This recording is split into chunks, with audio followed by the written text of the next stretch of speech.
Hey there, Danny Sunshine Bauer here, and in today's video, we're going to talk about how schools box people in, right? Students and staff. And guess what?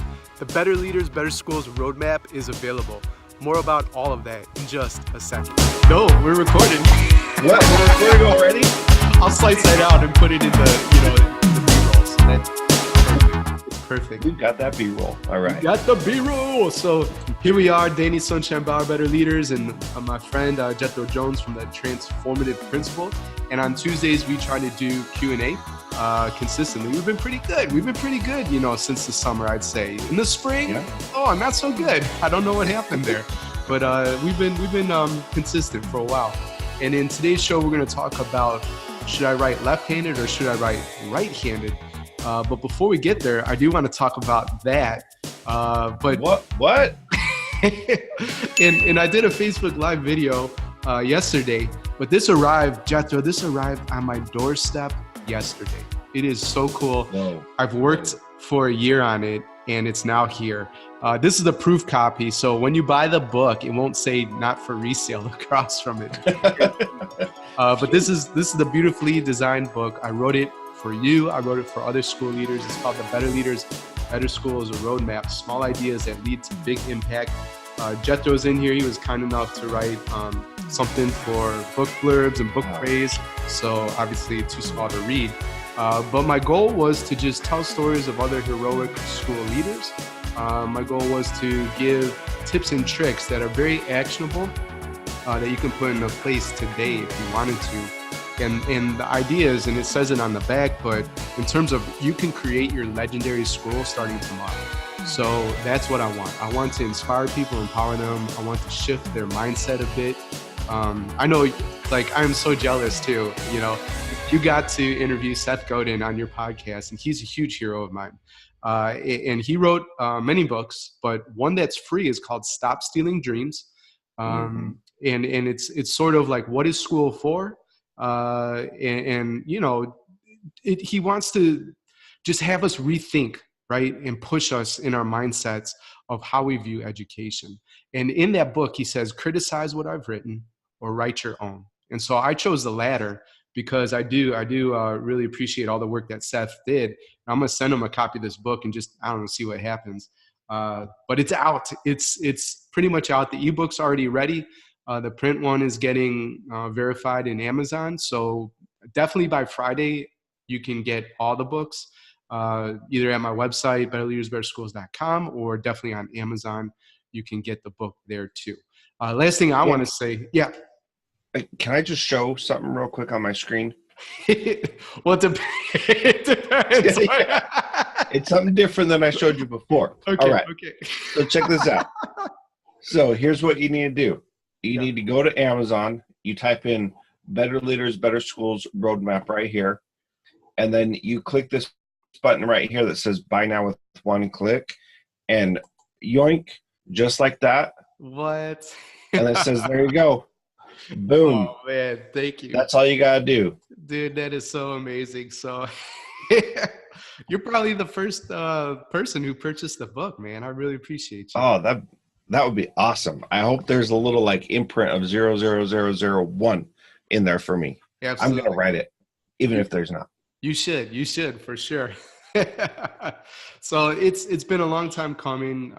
Just super excited for it. I don't even remember what I was saying, but the point is it's here. So if you're looking for a book and you'd like to be inspired and thinking about leadership, how can I think about schools differently? That's the book, I hope that you could check out. So thank you for letting me share that, Jethro. I really appreciate it. Awesome. I'm so proud of you, dude. I know it is so hard to write a book, and it takes time and effort. And here you are. You did it. You got the thing printed. It's actually real. Congratulations. That's awesome. The craziest thing that I didn't anticipate is that this is actually the hardest part. Writing the book wasn't that bad. But once it arrived and I started looking and I was reading through it, if there's any last things to clean up and that type of deal, I started to get really scared because I'm like, what if somebody picks it up and they're just like, this dude's man, he sucks. That's my biggest fear.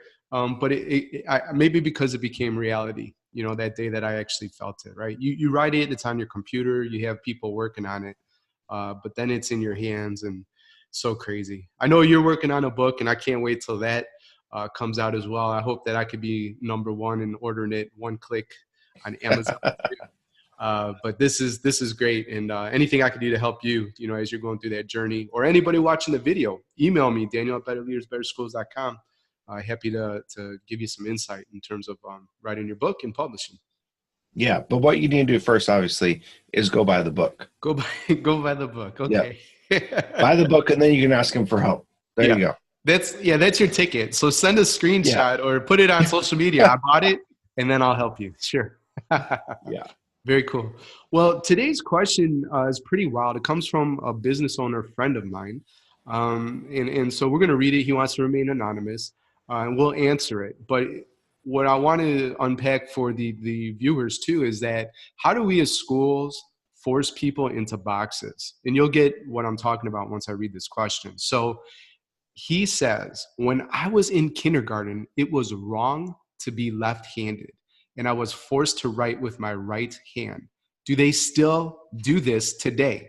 So obviously he's not in education, and that's a genuine question. He wants to know, if I'm writing with my left hand, do they make people go to their right in kindergarten? That's wild.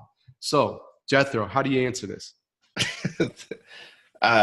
Sadly, yes, in theory, but no, in practice. And what happens is there are so many things that we force kids to do in schools that are just tragic. So I think you and I could probably talk about this for like 6 hours. I'm not even kidding, because this is one of my big pet peeves.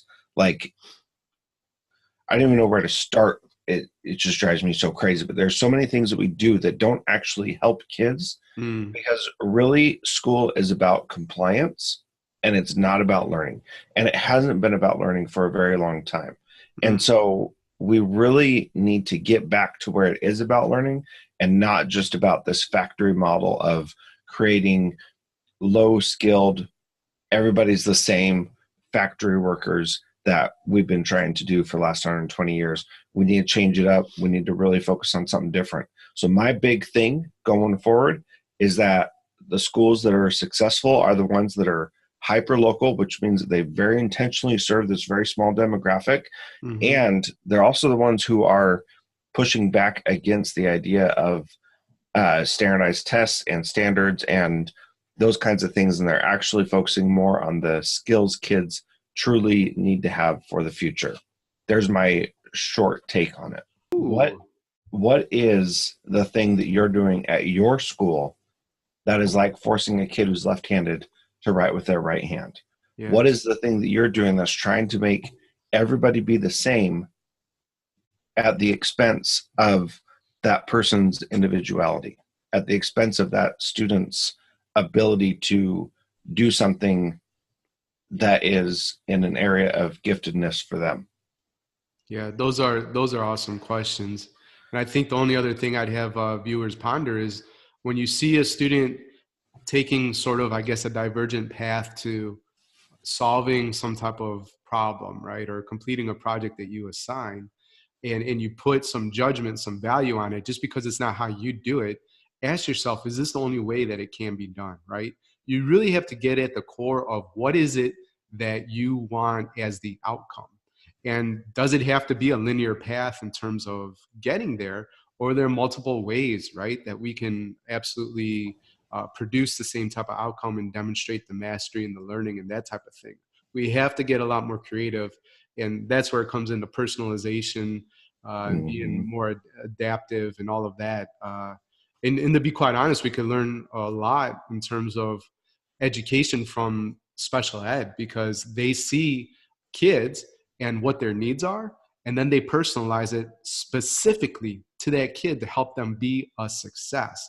But it's almost a disability in some respects to be general ed, because then you have to do it only one way. How crazy is that? Yeah.